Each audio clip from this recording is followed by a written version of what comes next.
controlled by both nitrogen and hydrogen nucleus, moving between two nuclei. These two electrons are actually moving between two nuclei. Electrons controlled by two nuclei, they are in fact called a bond pair. What is a bond pair? Very, very important. A pair of electrons controlled by, attracted to, controlled by or attracted to, controlled by two nuclei. Define a bond pair once again. A pair of electrons attracted to two nuclei, moving between two nuclei. A busy pair of electrons. And what is this? This is called a lone pair. Why is it called a lone pair of electrons? This pair of electrons is not attached to anyone. It is controlled by nitrogen nucleus only, essentially. So, a pair of electrons controlled by one nucleus only. Pair of electrons controlled by two nuclei, bond pair. This is also a bond pair. This is also a bond pair. This is a lone pair. Here these two electrons are attracted by nitrogen nucleus only. When the electrons move away, there is no other force, there is no other nucleus to control these two electrons. So, ammonia, the central atom nitrogen has a lone pair of electrons. These lone pair of electrons will be moving in an erratic manner because it is controlled by one nucleus only. It will be moving like this, and while doing so, the pair of electrons, what is this? A pair of electrons means negative charge. What is this? Once again, a pair of electrons means negative charge. What exists between two negative charges? Obviously repulsion. So, if the lone pair were not there on nitrogen, the shape of ammonia would have been planar. So, assuming nitrogen doesn't have the lone pair, it would have been nitrogen at the center and three hydrogens just on it would have been. This would have been the structure of ammonia, but this is not the structure of ammonia. Ammonia is pyramidal.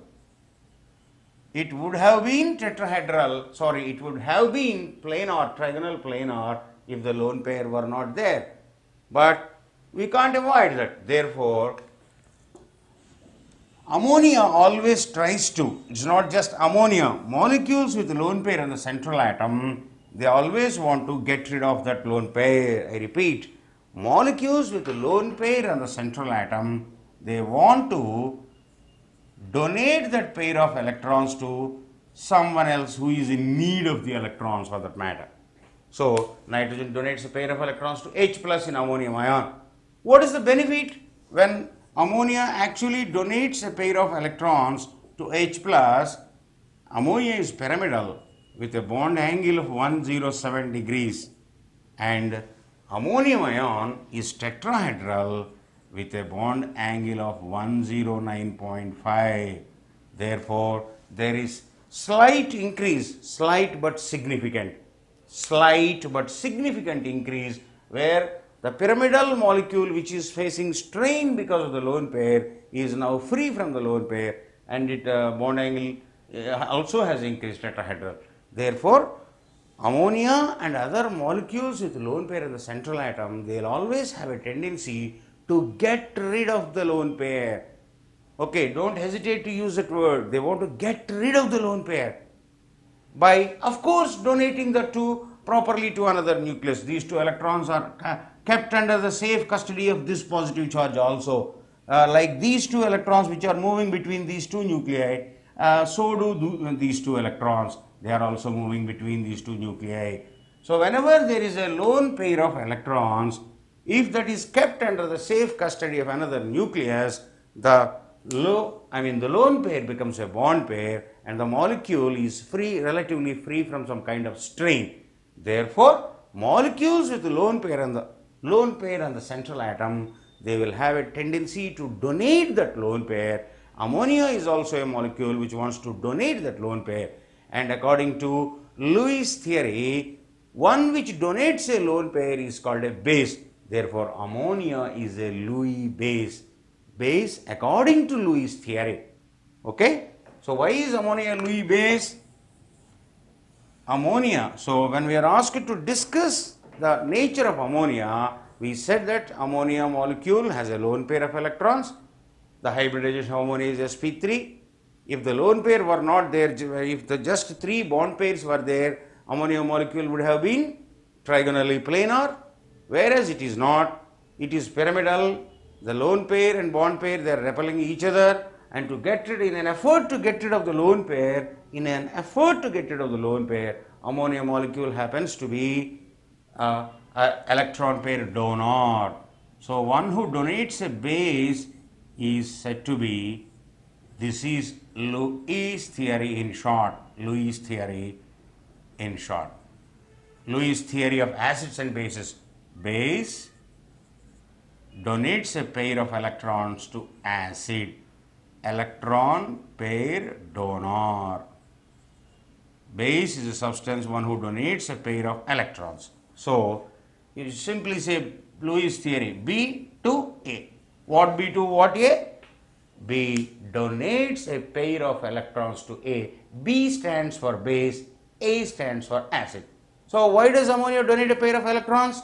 Because the pair of electrons, which is in fact a lone pair of electrons, it is causing some repulsion to bonded pairs therefore. So ammonia is said to be a Lewis base, and whoever accepts, of course, is called an Lewis acid. That we will look up in a different situation, different topic.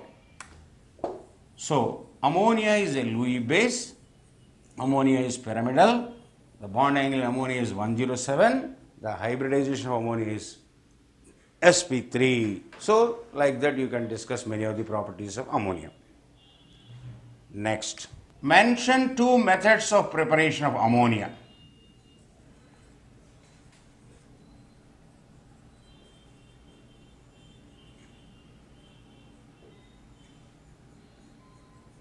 Two methods of preparation of ammonia. I am just bringing out this question, talking about this question only to tell you that we have already learned this question, where we were not interested in the product, but we were on, the reaction was this: NCl3 on hydrolysis gives NCl3 hydrolysis, add water to this. In a previous, one of the previous questions we discussed, break the bond, 3H plus 3OH minus, where H plus are going towards nitrogen. Why are H plus going towards nitrogen? Because nitrogen is more electronegative than chlorine. So you have NH3 plus 3HOCl, hypochlorous acid. So yesterday or in some previous question we discussed this as hydrolysis of NCl3. This is the hydrolysis of NCl3. The previous question was, how does NCl3 undergo hydrolysis? Break the bond, 3H, 3OH. You just break the bond, 3H, 3OH, NH3HOCl.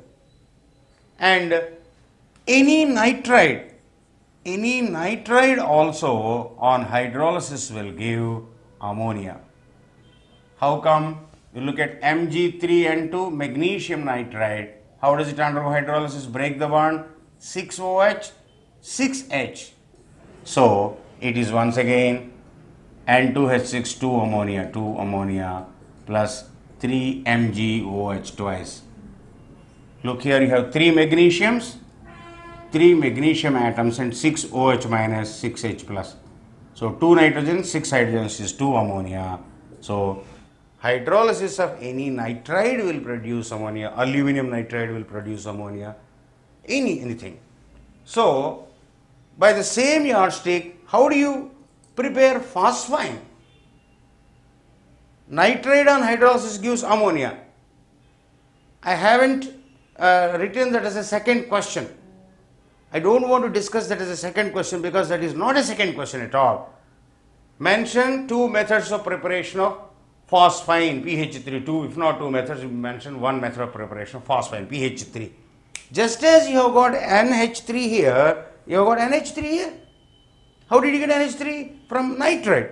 And nitride, N minus, you got NH3. So how will you get PH3? You should have the common sense to say you get PH3 from a phosphide, any phosphide. Any phosphide on hydrolysis gives pH 3. Like any nitrate gives NH3, a phosphide gives pH 3. If you want an example, you talk about zinc phosphide Zn3P2. Zn3P2. Hydrolysis. How do you hydrolyze? We discussed a question on hydrolysis, and what did we say at the time? Break the bond. 6 OH minus and 6 H plus. Why is it 6 OH minus? You know, zinc can attract 2 OH minus. Each zinc will react with 2 OH minus, 3 zinc ions, 6 OH minus, 6 H plus. So the product is ZnOH twice plus 2 pH3, which is called phosphine, a poisonous gas. A poisonous gas. Zinc phosphide is a rat poison, a rat killer. It kills rats. Why? Why and how? When rats consume zinc phosphide, the zinc phosphide undergoes hydrolysis in their stomach and phosphine is produced, and due to which the lungs of the rats are burst. So the rat killer, zinc phosphide is a rat poison because of the phosphine. So how do you manufacture, how do you prepare ammonia? By the hydrolysis of NCl3 and any nitride. And how do you prepare phosphine? Hydrolysis of any phosphide. Next question. Next question. What is the shape of ammonia?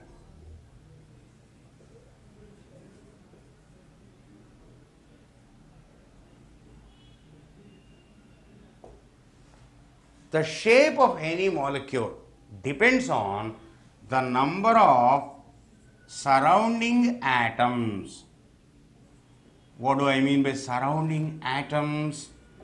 Here each nitrogen is surrounded by 3 hydrogens. You can see that. Of course, there is only one nitrogen. So nitrogen is surrounded by 3 hydrogens. The number of surrounding atoms 3. And the shape of a molecule depends on, shape of a molecule, shape depends on number of surrounding atoms and number of lone pairs, nothing else. Shape depends on only these 2 things. Shape of a molecule depends on number of surrounding atoms and number of lone pairs.